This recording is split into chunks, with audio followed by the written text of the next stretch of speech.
The World According to Humphrey, Chapter 14, Hide and Go Squeak. Okay. Apparently, the day after Thanksgiving, humans do two things: eat leftovers from the day before and go shopping. Mr. Brisbane didn't go shopping, of course, but Mrs. Brisbane left early in the morning after telling Mr. Brisbane that there were plenty of leftovers for him in the refrigerator.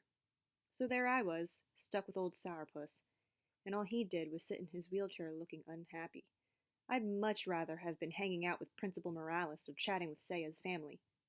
I could have been tricking Miranda's dog, playing cards with AJ's family, or watching Aldo balance a broom on his finger. But no, I was watching a sad and grouchy old man act sad and grouchy. I could have just settled in for my nap, but I remembered what Mrs. Brisbane had said. This man had to get out of his cage. "Out of your cage!" I squeaked out loud without realizing it. "Quiet, you little rat," Mr. Brisbane growled at me. Then he wheeled over to the front window and stared out. Okay. If he wasn't going to get out of his cage, then I'd get out of mine, because I had a new plan. Mr. Brisbane didn't notice me open the lock that doesn't lock. He didn't see me scamper out of the cage across the table and onto the couch. He wasn't aware that I leaped down to the floor. He didn't even think about me until I stood in the middle of the living room and said, "Catch me if you can." I know he only heard me squeaking, but I sure got his attention. He was as surprised as could be to see me there. "How did you get out?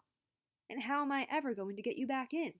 He rolled toward me. "Come on, whatever your name is, let's get back in the cage." I let him get just close enough to reach me.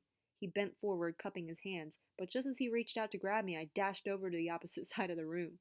"You little rat," he said. "You can't outsmart me." He rolled over to the closet and took a baseball cap off a hook. Again, he approached, and I let him get almost within arm's reach. This time, he raised the baseball cap and said, "Okay, fella, let's play ball." "We'll see about that," I squeaked as I bustled off to the living room. We quickly established the rules of the contest. 1. I would stay out in the open, in places he could reach in his wheelchair. 2. He would use his cap to capture me, if he could. Once he reached the dining room, I rushed into the den. "Oh, think you're clever? We'll see who's clever," he challenged. From the den, I scuttled over to the hallway. By now, Mr. Brisbane's cheeks were pink, and he was almost smiling. "You're smart, but you won't win this one." This time, I let him get that cap within a whisker of capturing me, just to keep the game interesting. Then I scurried back to the living room, but before he followed me, Mr. Brisbane slammed the bathroom, bedroom, and guest room doors. Aha! He was limiting my range of possibilities. Pretty cunning. In the living room, I decided to make a bold move. I hid under the couch. Then I let Mr. Brisbane stew for 5 minutes. "Come here, Humphrey. You'll have to come out sooner or later," he called, and I thought he didn't know my name. He shook the curtains and pushed the chairs to see if he could rouse me. Too bad he didn't think of using sunflower seeds like Mr. Morales did. Yum. I finally got kind of bored, so I made a dash for the dining room. Mr. Brisbane followed, and this time I let him scoop me up in the cap. "I win!" he shouted triumphantly. He was beaming with pride as he stared down at me. "But you were a worthy opponent." He put me back in my cage, and I scrambled into my sleeping house. I have to admit, the game had made me a little drowsy. I don't think it was very long before Mrs. Brisbane returned, carrying several shopping bags full of packages. "What happened, Bert?" she asked when she saw her husband. "Nothing," he said. "But your face is all rosy. You look different. And you're wearing a baseball cap," she said. "Sit down, Sue," he answered. "I'll tell you all about it."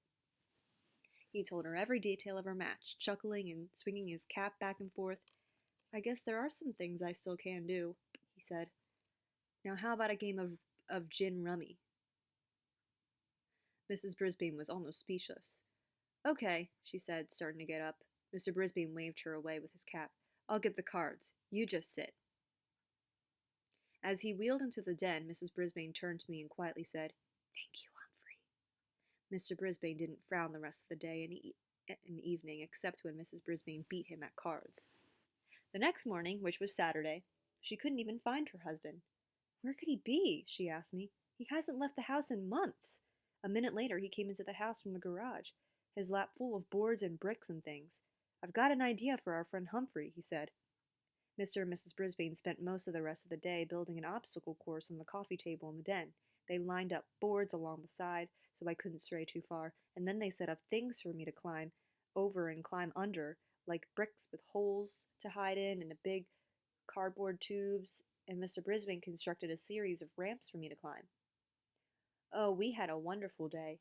Mr. Brisbane got out a stopwatch to time me on my runs, and they made bets on how long it would take me to get from start to finish.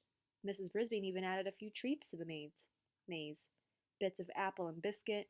I had fun, fun, fun. The Brisbanes did too, I could tell.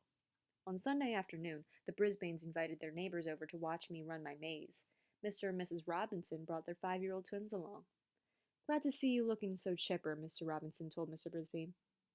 I think he's finally feeling better, Mrs. Brisbane whispered to Mrs. Robinson. Mr. Brisbane looked a little vinegary again on Monday morning, though. Why can't we keep him here, Sue? He asked. The children would never forgive me, she told him. He's really their hamster, but, she grinned, there's a 2-week Christmas vacation coming up soon. I think Humphrey better spend it here. Could I believe my cute furry ears? She liked me so much she actually wanted me to come back. This was a whole new Mrs. Brisbane, one who liked me. By the time Mrs. Brisbane and I returned to room 26, I was pretty tired, but it was a good tired, and I knew I could rest up for my weekend during recess. Tip 14. Hamsters should be let out of their cages to run in a closed environment for an hour or two at a time.